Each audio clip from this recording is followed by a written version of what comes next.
47 ગુણ્યા 19 કેટલા છે? 47 ગુણ્યા 19. હા, તો 47 ગુણ્યા 19 છે, તો 47 એટલે કે 40 કેટલા નાખ્યા?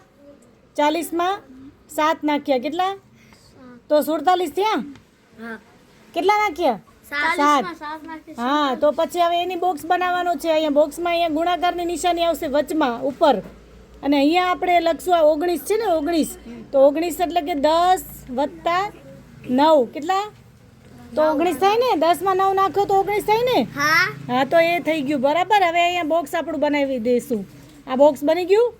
ચલો હવે આ બોક્સમાં આપણે 40 અને 10 નો ગુણાકાર લઈશું. 40 ને 10 નો ગુણાકાર 40 ગુણ્યા 10 કરો તો કેટલા આવે? આ 2 0 નો 0 અને 4 એકા 4 એટલે 400. પછી આવશે 7 અને 10 નો ગુણાકાર 10 ગુણ્યા 7, તો 7 એકા 7 ને 0 નો 0. હવે 9 અને 40 નો ગુણાકાર, તો 40 ગુણ્યા 9. હવે આમાં 9 ચોક કેટલા થાય?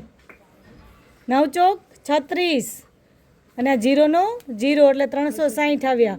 હવે 9 ને 7 નો ગુણાકાર, તો 7 ગુણ્યા 9 કરો તો કેટલા આવે?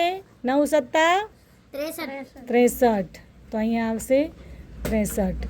હવે આ બોક્સ મેથડનો આપણનો જવાબ મળી ગયો છે. હવે આનો આપણે સરવાળો કરીશું. અહીંયા આવ્યા 470, 360 અને 63. તો એનો આપણે સરવાળો કરીશું.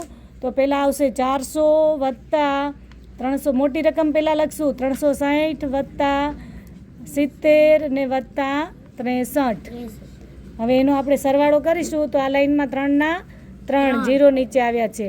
હવે 6 ને 6 6 દુ 12, 6 તેરી 18 ને 1 19, 19 નો નવડો વધી 1, 4 ને 1 5 ને 3 8, 893. કેટલા આવ્યા? 893. હવે આપણે આ દાખલો જોશું ગુણાકારમાં. બેયમાં જો સેમ જવાબ આવે તો આપણો બોક્સ મેથડ રાઈટ. બરાબર.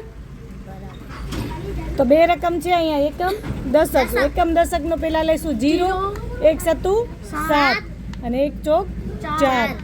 પછી 9 સત્તા 63 નો તગડો વધી પડી 6, 9 ચોક 18, 9 ચોક 36. 36 માં 6 નાખો. 37, 38, 39, 40, 41, 42. કેટલા થયા? 42. આ આપણો જવાબ આવી ગયો.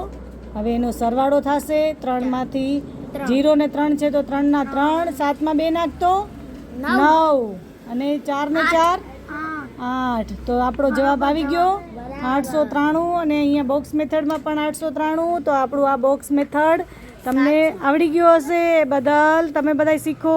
ધન્યવાદ.